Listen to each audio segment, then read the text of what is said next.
You are listening to the Life Coach School podcast with Brooke Castillo, episode number 471. Welcome to the Life Coach School podcast, where it's all about real clients, real problems, and real coaching. And now, your host, Master Coach Instructor, Brooke Castillo. Hello, my friends. I'm so happy that you're here.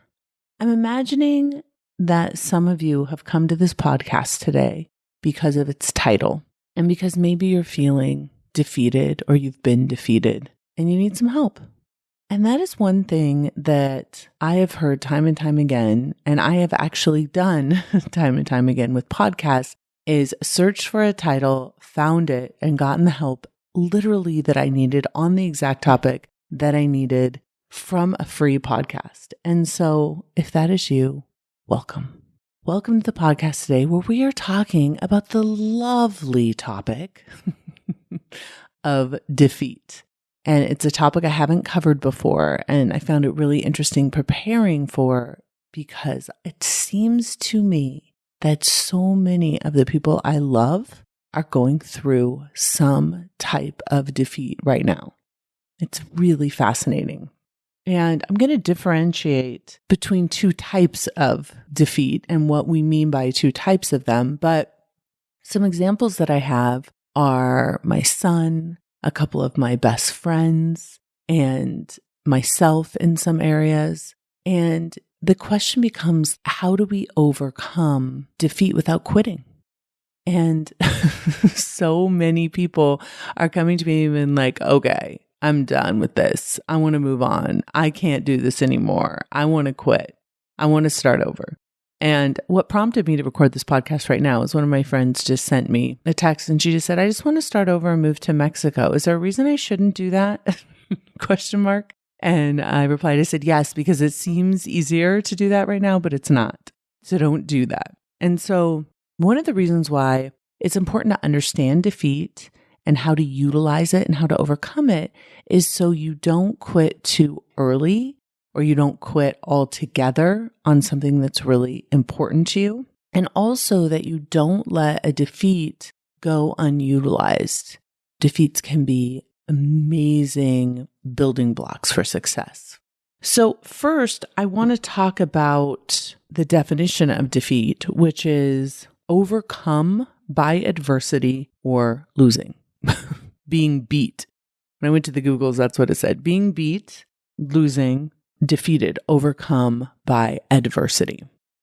So if we want to distinguish, as we do with everything in life coaching, between the actual circumstance of defeat or being defeated and the thought line and the feeling line of feeling defeated.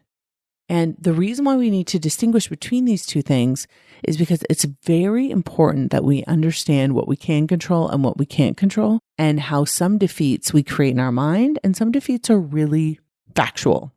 So the more specific you can be about your defeat, the better you are going to feel. And I know that might sound strange, but when we are in vagueness and we're describing the feeling of defeat or a defeat that we've had in our life or feeling defeated by life in a very vague way, we are going to feel so much worse than when we talk about a very specific incident of defeat. So let me use the example of my son, Christian. If he's not playing well in golf, and he calls me and he's like, Mom, I'm just feeling so defeated. I just can't seem to get my golf game on track. That's a really vague defeat that he's describing. Okay. He's talking about in general, he's feeling defeated about the way he's playing golf. And that's a very difficult thing to work on because the feeling is vague, the thought is vague, and the circumstance isn't even real because it's not specific or factual, because there's both wins and defeats in life, in golf, in vague circumstances. So I will always ask him, okay, let's talk about a specific incident. Let's talk about playing golf today, or let's talk about your last tournament, or let's talk about a certain hole. And we can garner so much information and process so much emotion and utilize that defeat so much better if we take them one at a time, specifically one at a time. And we make sure that the circumstance line is factual and that we're not just feeling defeated about this generalized mood kind of that we're in. So whatever it is that you are feeling defeated about or that you have been defeated in, make sure you write down the facts of it. Okay, so let's say I went and played pickleball and I lost a game that I played with my partner. And I feel like I wasn't playing well. I feel like he wasn't playing well. I feel like we didn't have the chemistry that we needed to win. And I start feeling defeated. And I literally was defeated. So that's my C line. I lost the game 11-0, let's say. I got my butt kicked. And I'm feeling defeated because I'm thinking, I'm not good at this. I don't play very well. I can't win this game. Now, if I'm beating myself up and creating suffering on top of the loss, there's a lot of work I can do there to clean it up. And I'm going to give you some questions that you can ask yourself to kind of process that defeat. But in that moment, I always just let myself feel it just for a little bit. I hate losing. Whether it's in my business where I've executed a strategy that didn't work out and kicked my butt, or I tried a marketing funnel, or I tried a business model that didn't work. And I can really put in that C line the defeat that was and the loss that was. I just let myself kind of think all the ugly thoughts and feel all the ugly feelings for a little while. And for me, it's usually never longer than a day that I dwell in that. Sometimes it takes longer because I'm processing it, but mostly I let myself do it within 24 hours and then I move on to working on it. So that's a really important tip if you've been defeated. And I tell the same thing to Christian when he's golfing. If he loses a tournament or if he, messes up a round, I said, give yourself 24 hours. But if it's a hole that he's on and he's in the middle of a tournament, he can only give himself 30 seconds because he's got to move on to the next hole. Right? He was defeated by one hole, but now we got to do the next one. So it's really important that you understand how much space and time do you want to give yourself to? And I complain and whine and feel bad and hurt and lick my wounds for as long as is needed up to 24 hours. I always encourage everyone to process their pain, to process their defeat, to process their emotion when they get punched in the mouth is what I call it. Okay. But then after that, when you don't analyze and look at your thought line, you can perpetuate that defeat and you can make that defeat mean something that will ultimately create a lot of unnecessary pain in your life and may lead you to quitting. So you want to make sure that you're separating out the defeat from the thoughts. So for example, if I was to go out and play pickleball, I don't know if I've told you all this on the podcast before, but my partner and I went to go play pickleball at a country club and everyone was at least, I'm not exaggerating, I'm 50 years old. Everyone was at least 15 years older than us. And they beat us so badly. And we're both athletes. They beat us so badly. Now, we could have walked away from that defeat. And this wasn't just one pair of people.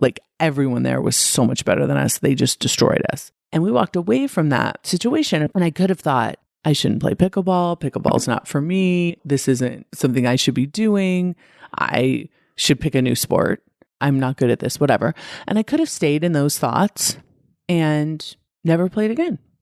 But instead, I think it was probably about an hour to feel bad. I got my butt whipped by my pickleball friends and they were all much older than me. And I took a minute to just feel it. So that's the most important thing. We're differentiating between the circumstance and our thoughts. And even when the thoughts are negative, we're allowing ourselves to process that pain, indulge in that pain, be in that pain for up to 24 hours. And then after that point, we are really going to move on and do the work that we need to utilize the defeat, to utilize the opportunity that we have to have been defeated, to have failed, and make ourselves better from it and because of it. You are always going to be better when you take a defeat and use it to learn. And sometimes it's an opportunity that you wouldn't ever have had unless you had been defeated. So let me give you some questions you can ask yourself when you've had a defeat. Question number 1 is, why did I lose? Now, the answers to these questions are all, especially if it's new, this is why I want you to give yourself a minute to process it. The answer to these questions are all going to be very judgmental if you haven't had enough time to process your defeat. But if you have, then you can answer this question very factually and very logically. Okay, so here's how it would sound different. If I ask myself the question, why did I lose? Because I suck, because I'm not good, because they're so much better than me, because I haven't been playing long enough, because this is not the sport for me. That's going to be my initial. But once I process it and I sit down, none of those answers are useful and they're all just judgments. The reason I lost is because I had 5 serves that didn't go in. I didn't come up to the net soon enough on 3 shots, and I missed 2 returns. For my son Christian, if I ask him, why did I lose? Because I suck at golf, because everyone's way better than me, because the wind was blowing, whatever. Not useful, not helpful. But if I say, no, why did you really lose? Well, I 3-putted on this one. My drive went left on 13. All of a sudden we can look at the facts. We can see throughout the round, like where exactly he lost the round and where he could have corrected an unforced error. Do not underestimate the opportunity you have here by asking that question. So the first question is, why did I lose? The second question is, could I have won and how? Yes, because if you answer the question, why did I lose? Then you should have the answer for how you could win and that, yes, you could have won. So now we've created this gap. We've created a gap that has a journey between it that solves defeat. It's amazing. If those serves would have all gone in, if I would have returned that serve, if I would have come up to the net sooner, all of a sudden it's just math. This is what I did that caused me to lose, and this is what I could have done to win, and now I have the gap in between the two. Let's say it's with business, and let's say you did something in your business to execute a strategy. So maybe you hired a bunch of people to support in a certain marketing strategy, and it didn't work. And you lost a bunch of money and you lost in the strategy and you're feeling defeated and you've processed that defeat. And then you're ready to really go in and analyze it. And so you ask yourself, why did I lose? What really happened? Instead of saying, well, I hired a bunch of people that I shouldn't have hired and I don't know what I'm doing and business is hard and I should have never gotten into this and I don't think entrepreneurship is for me. Take a breath, get over yourself. Once all that's cleared out of the way, then ask yourself, really, why did I lose? We didn't have enough people sign up for the thing. And the reason we didn't have enough people sign up for the thing is because we didn't set up the funnel correctly. We didn't set it up timely enough. We didn't spend enough money on the funnel. Whatever the actual reason is that you lost. Now, you will be tempted to say, I don't know. But it's really important that you answer the questions. Why did I lose? And could I have won? And how? And typically the answer, could I have won, is always yes. If you would have done this, then you answer how. So just know, could I have won? I mean, rarely the answer will be no, and it's fine if you want to answer no. But I want to encourage you to answer yes. Had I taken more time to hire the right people? Had I spent more time with them? Had we done more tests in the beginning? Had we spent more money, right? I could have won. Now we can close the gap and really understand the difference between winning and losing as it applies to you specifically and the situation specifically. So remember, the first question is, why did I lose? The second question is, could I have won? How? The third question is, what can I learn from this? Now, let's use my example with pickleball. I can learn that simple things like returning a serve and making sure my serve gets in has really nothing to do with my opponent, it has to do with my skill set, could help me win. And so then I've learned that it's not these fancy volleys people are doing. It's not their strategy. It's not their technique. It's not that they're that much better than me. It's that I have some things that I could work on in my situation, right? And every game and every defeat will be different. But in that situation, then I can learn that, okay, I need to do better on that serve. I need to really focus on it. And I probably need to practice it a lot more.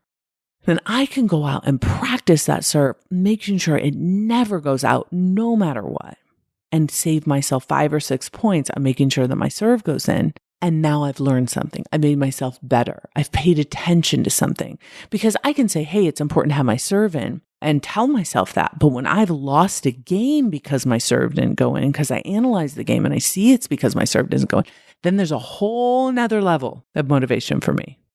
Same with golf. It's the putting. The reason I didn't win is because I 3-putted too much. Now I'm going to work on putting. What can you learn from the gap that's between the loss that you had and the win that you could have? For me in business, sometimes it's don't hire fast. Take your time. Don't be in a hurry. Sit down and make sure you have everyone's thoughts and opinions on everything. Make sure everybody isn't being rushed. Everyone has time. Make sure there's no mistakes in the code, those sorts of things. And then all of a sudden you have a level of knowledge and a level of knowing and a level of motivation to do those things that you didn't have before. And then the fourth question is, what's next? The first question is, why did I lose? The second question is, could I have won? How? The third question is, what can I learn from it? And the fourth question is, what's next? This question is incredibly important because it takes you away from the defeat and into the future. And that's where we need to head. So if you've been defeated in a strategy that you executed in business, you may need to make adjustments in your company to solve for that. Or you may need to sit down with everyone and have a new strategy plan. You may need to change the team. You may need to let some people go, bring some new people on. And if you do those things, you start looking forward into what you can do to win. With golf, maybe you need to practice your putting. With pickleball, maybe I need to practice my serve. Maybe I need to play more games. Maybe I need more practice. What is next? What can I do in the future? The sooner you can move on from a defeat by creating a new plan for your future, the better. Your failures can be soil for the flowers of your success. I have used my failures, and even though you just feel like you get kicked in the teeth and you feel like you're embarrassed or you feel shameful because you've let people down or you've let yourself down or people are watching you lose, if you can stay focused on processing the defeat, separating out the actual defeat from your thoughts and getting really specific with it and then asking these 4 questions, you will be able to use every single defeat you have in your life to create so much more success. The more defeats you have, the more you learn. The more you learn, the better you get. The better you get, the more you win. Make sure that if you're feeling defeated, that you get specific about it. Do not let yourself live in a world where you think you're a loser. You may have been defeated multiple times. You may have signed up for a tournament, got your butt kicked. You may have signed up for business. Everything you try isn't working. You may have gone out to the golf course and you can't get one hole to cooperate with you. That's fine. That's part of life. And if you process your defeats and you learn from your defeats and you grow from your defeats, you will get better. If you complain and stay in the state of not separating your thoughts, not getting specific, you can be in a defeated state in your life for a long period of time. Do not do this to yourself. It's completely unnecessary. And if you're one of those people that has been feeling defeated by life for a long period of time, and you don't even know what the defeat is, you feel like I can't even get specific, pick one. Even a small one, the last thing that happened where you felt defeated, and get as specific as you can about it. Do not allow yourself to live in the land of vague, to live in the land of I don't know. That will destroy your well-being. Get specific so you can solve for the defeat and move on. And one last thing, losing sucks. Being defeated sucks. Not winning sucks. Letting yourself down sucks. Let it suck, but just for a minute, and then move on. because ultimately, my friend, you're worthy of every win that's waiting for you. And it is waiting as long as you don't quit. Have a great week, everyone. Talk to you later. Bye-bye. Hey, if you enjoy listening to this podcast, you have to come check out Self-Coaching Scholars. It's my monthly coaching program where we take all this material and we apply it. We take it to the next level and we study it. Join me over at thelifecoachschool.com/join. Make sure you type in the THE lifecoachschool.com/join. I'd love to have you join me in Self-Coaching Scholars. See you there.